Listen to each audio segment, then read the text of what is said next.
No, I'll file a complaint against you. Wait, Ilona. The lawyer reached out, pointing to a folder with documents.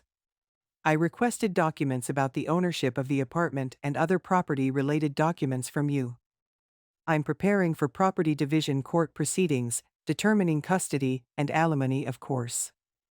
What are these papers, Chase? Exclaimed Ilona, jumping up from her chair. Who is he, anyway? Ilona asked Chase, suddenly noticing him. Is he another lawyer? She asked. And why did you bring your daughter here? Do you think you'll get something through her? I'm not thinking anything. There was simply nowhere else to leave her. But we're here, start. What did you want to say? Ilona said. So, let's begin. He offers you 10,000 rubles for the time being and pays monthly alimony for the support of your daughter, announced the tall blonde in a tight skirt with an ironic smile. Why the hell did they drag this lawyer here? Chase asked. I have bad news for you. He doesn't understand anything at all, he said, looking at Ilona. Even 10,000 would be too much for you, yelled Chase. If you don't take it, you won't get anything. Don't expect anything. Don't listen to him, let's go, said Macy, pulling Ilona by the sleeve. A spring breeze blew on the street, and Ilona stopped in the parking lot to take in some fresh air. In that office, it felt like there was no air to breathe, suffocating her. Ilona took her daughter from Macy and hugged her. Don't worry, sweetheart, Mom will fix everything, she reassured Ramai. Denny approached. We need to discuss this entire situation. Let's sit somewhere, the lawyer suggested. Ilona looked around. There, on the benches, let's go. We need to discuss an action plan, she replied. Do you want to raise your daughter alone, Ilona? Denny asked. Of course I want to, but I just need to get my fair share, Ilona replied. Unfortunately, the situation indeed seems to be that way. If everything is legally arranged, obtaining anything becomes extremely difficult. However, I guarantee that we'll arrange all the necessary documents and strive to uncover the truth, assured Denny. Thank you for your attention to this matter. Right if something else is needed, said Ilona. Denny nodded in response and quietly departed, allowing Ilona and Macy to return to the room to put Ramai to sleep. The hotel is only booked for a week. What will I do after that? Ilona pondered, pushing away that thought. However, the frightening scenarios persistently haunted her mind. All right, I understand, but what about Ramai? Could you consider the possibility of some side work, like making custom flower arrangements at home? Macy suggested. Maybe you should see a psychologist. So much has happened all at once. I can't even imagine how I would cope in such a situation, Macy advised. Perhaps, but not now. I have plans at the moment, declined Ilona. All right. Then today, we should do something to distract ourselves. Maybe buy some chips and popcorn and watch some sentimental movies, Macy suggested. I'm not in the mood for sentimental movies right now, but I wouldn't mind watching horror films, said Ilona. Then come to my place, Macy suggested. She stopped and slapped herself on the forehead. What's wrong? She asked herself. I just thought, I'm leaving for San Diego for at least 6 months, and you can only tell me about the utility bills. That's much better than renting from someone. You won't even need to pay for utilities for the first month. The most important thing is for you to settle in and calm down, and a solution will definitely come. Maybe you should see a psychologist. So much has happened all at once. I can't even imagine how I would handle it in such a situation. But not now, there's plenty to do. All right. Then today we need to distract ourselves somehow, maybe get some chips and popcorn and watch sappy romantic movies. Macy suggested. I'm not in the mood for sappy romantic movies right now, but I won't refuse to watch horror movies, said Ilona. Then come to my place, Macy suggested. Macy stopped and slapped herself on the forehead. What's wrong? Ilona didn't understand. I just thought. I'm leaving for San Diego for at least 6 months, and you can tell me only about the utility bills. That's much better than renting from someone. You won't even need to pay for utilities for the first month. The most important thing is for you to settle in and calm down, and a solution will definitely come. Macy, this is too much for me already. You could rent it out for the full price, I'll do it later, But you can live with me for 6 months, and then we'll see. Such unexpectedness made Ilona completely collapse, and she burst into tears right in the store where they had come to choose snacks for the evening. Hey, what's wrong? Macy hugged her friend. Don't worry, we'll show him, she reassured her.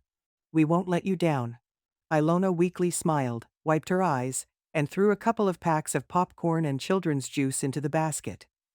Let's go watch a movie, we need to distract ourselves, otherwise my brain will just explode from stress right now. The next day, Ilona received a message from her lawyer Denny. Good day, I don't have very good news. According to the documents, your husband has arranged everything very cleverly. I'm afraid it will be impossible to claim your share. The contract bears your signature with a waiver of any claims, and the apartment was obtained through a gift agreement. All you can file for is divorce and alimony. Macy ran up to her friend, reading the message. Look, she said. Finishing the message, Macy stood, pursing her lips, and looked grimly at her friend. I don't even know what to say. How could you sign the waiver? I can't understand that. He said something about how it would be easier. Ilona felt like none of this was real, that it was just a terrible dream, and she had to wake up for sure. Reality intruded into this dream in the form of an SMS. So, are you satisfied now? Took your 10,000 and ran away. From now on, don't you dare call me, don't interfere in my life, he wrote. What about our daughter? Ilona immediately replied. In response, she received an SMS. The court will set the schedule, I'll be taking her with me. Well, isn't that wonderful, exclaimed Ilona. So, it means I'll be raising her, taking her to daycare, feeding, dressing, helping with homework, and he'll only take her for a couple of weekends. Just splendid, isn't it? Maybe we could try to prevent him from seeing her. Why does the child need such a father? Macy suggested. Ramai is not to blame for anything, and he is still her father. But for some reason, I think he won't take her. She's his girlfriend. He's unlikely to want to deal with a child. And I don't trust him with my daughter. So he'll have to send her somewhere when he comes to pick up Ramai, Ilona said confidently. He probably won't agree to that, nodded Macy. Are you sure you can stay with me? Asked Ilona. Of course, for as long as you need, replied Macy. I'll be returning to San Diego in a week. And you? Bring your things, I don't have much. I'll pack everything into suitcases and put them in the storeroom. Thank you, Ilona shook Macy's hand. You've just saved me. You could have managed on your own, but why bother when you can make life easier? Don't worry. I hate him, agreed Macy. I understand. Macy hugged her friend and went to brew some coffee. Days dragged on relentlessly, displacing each other in this relentless race. Copies of documents, filling out papers, the need to care for Ramai. The continuous flow of business kept Ilona feeling like it was just yesterday when it was Monday, and today it was already Friday. Dismal moments when it seemed that strength was running out pierced her, making her cry for hours in the chair, waiting for her daughter to fall asleep. However, even through the clouds of sorrow, sometimes rays of hope broke through, allowing small beams to penetrate and light the way. A month had passed since that horrible moment when Ilona returned home and found her husband in the arms of another woman. The sadness of the past still troubled her soul, but now she could breathe a little more freely and even allow herself to dream. Ilona moved all her daughter's belongings to Macy's new apartment and managed to create a cozy atmosphere in this home that became so necessary for both of them. Difficult and tense days followed when she had to attend court, sign mountains of papers and agreements, and explain her position. During these moments, Ilona felt like a tiny child who had made a huge mistake. When all the legal battles came to an end, her ex-husband was only obliged to pay child support. The amount wasn't substantial, but it was enough to provide food for herself and her daughter and start looking for a job. I'll spend more on a nanny than I'll earn, Ilona complained. But it's important that you give it a try, Macy remarked. And by the way, I have news. Max proposed that I move in with him. Can you believe it? I didn't even hint at it myself. Hooray, that's just wonderful. Congratulations, Masha. May everything work out for you in the best way possible. As soon as you start gathering the bouquet, are you sure everything will be perfect? I'll rush to the store for flowers now. Don't forget to send a photo. Good luck. Long before her maternity leave, Ilona loved her job. She would arrive at the salon first, change the water in the vases, and create the initial bouquets for incoming clients. Soon enough, she herself would want to choose gifts for her loved ones. In the salon, everyone respected Ilona and regarded her as a talented florist. However, when she was 5 months pregnant, she had to go on maternity leave to peacefully carry and give birth to her daughter without straining herself with the heavy work involving flowers and water-filled vases. And now, after a long time, she held flowers in her hands again. The exquisite bouquet of white roses for a bride looked as if it had been created by itself. Ilona breathed in their scent, took a few photos, and immediately posted them on her social media. Oh yes, I promised Macy to send her the photos. She remembered and instantly sent the pictures to her friend. Macy called her right away. Hurrah, exclaimed Macy. That's amazing. When I get married, I'll definitely ask you to arrange a bouquet for me. Is that happening soon? Inquired Ilona. I don't want to get ahead of myself and rejoice prematurely, but I feel like Max is thinking about it. He even asked me a few times about my thoughts on marriage. But that's all about me. How about you? That jerk doesn't show up anymore. He messaged once, said I forgot a pack of wet wipes and diapers at home and offered to pick them up. I replied, let him keep them. He'll surely need them, Ilona told Macy, who burst into cheerful laughter. Exactly. The apartment is cozy, everything is fine.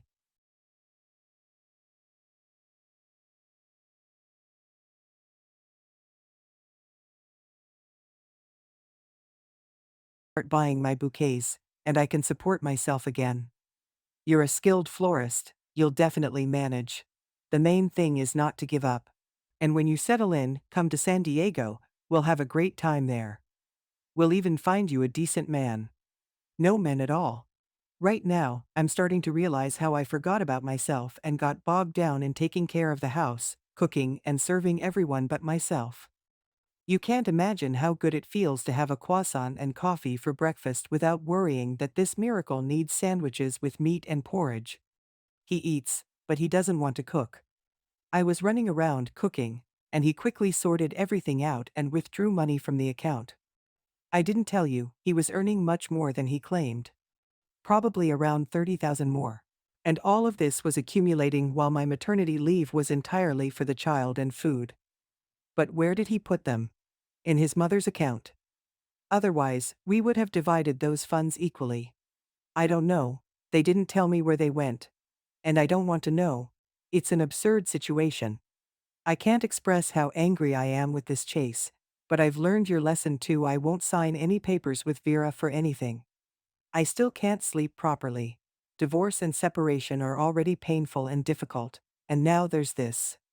Although maybe it's for the best. Can you imagine? I would still be sad and suffering because of him. But now I just hate him. But that's a strong feeling too, and it's hitting you hard. You hate, and he's perfectly fine. Once you start working, it'll get easier. Maybe if I were in your place, I would have a fling with someone. Not necessarily getting married right away or even living together, but you're young and beautiful. Trust me, you'll have plenty of offers. But for now, I just want to work. But no one is writing yet to buy a bouquet. If it doesn't work out, I don't even know what I'll do.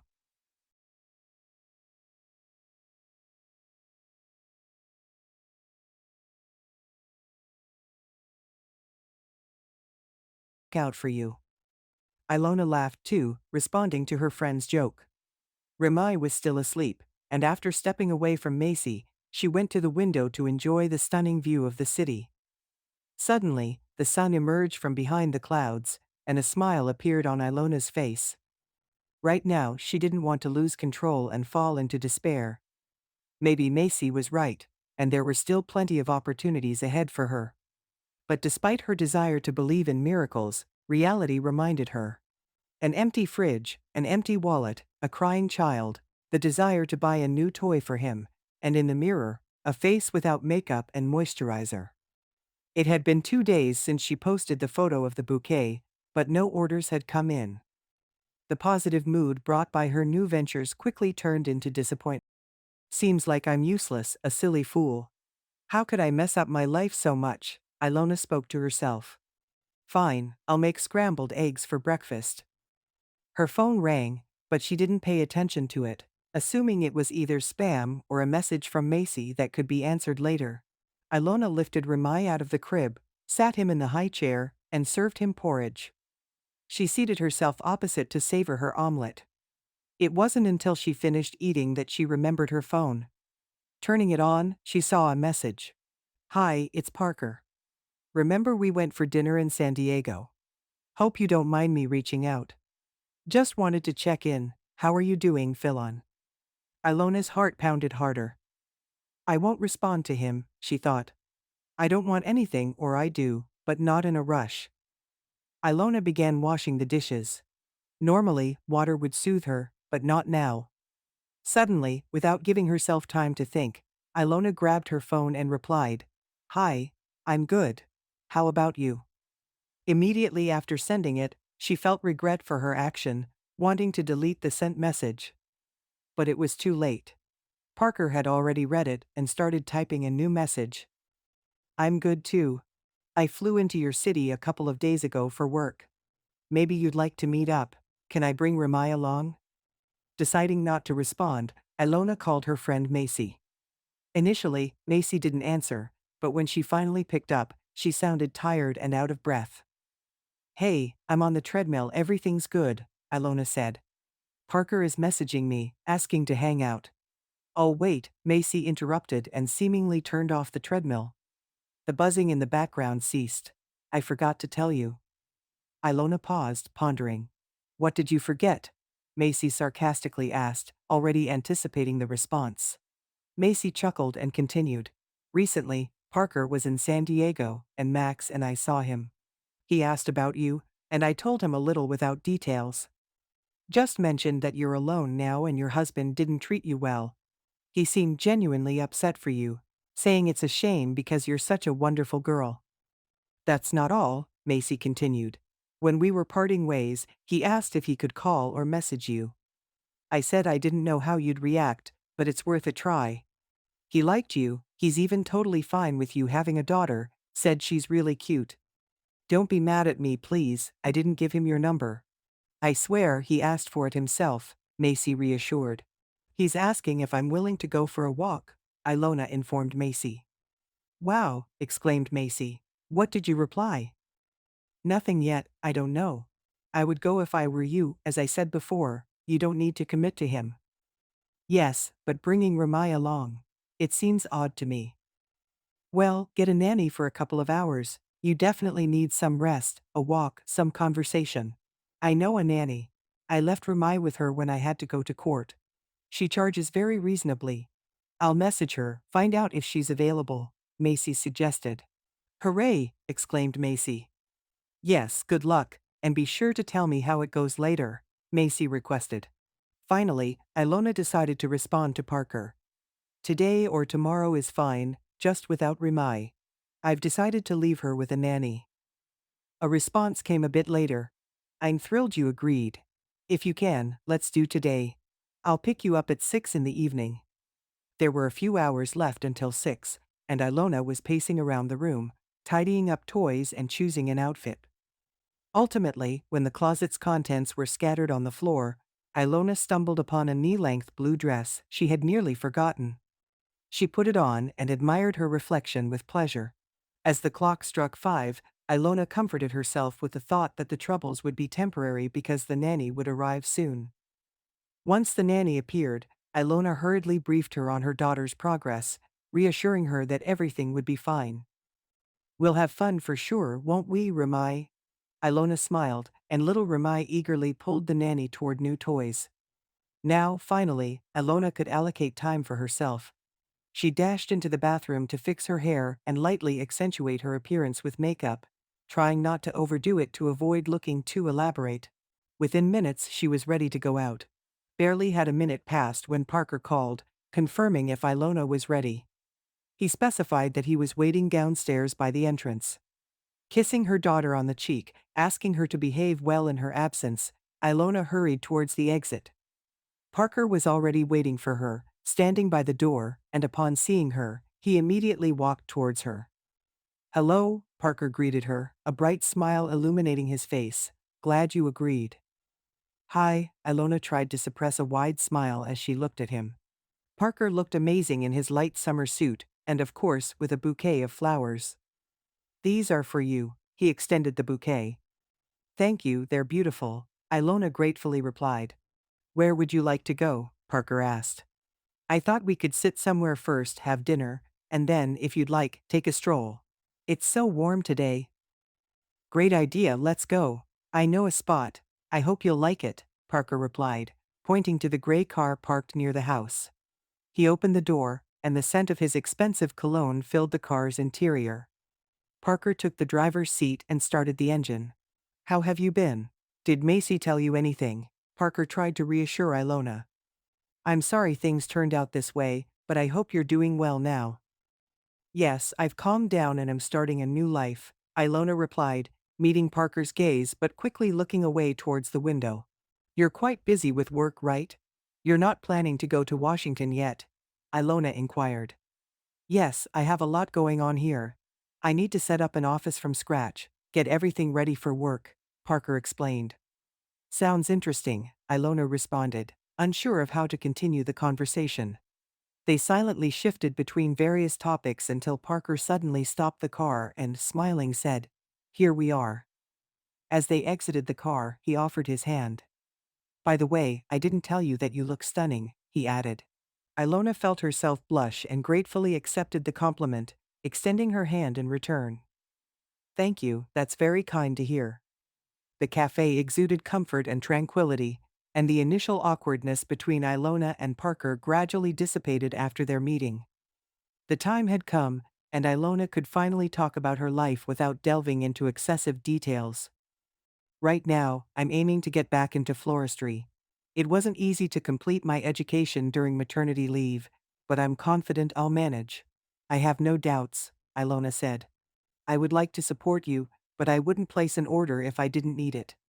We have plans to decorate the hotel lobby, and dried flowers would be a perfect fit," Parker announced, pointing to a bouquet of dried flowers.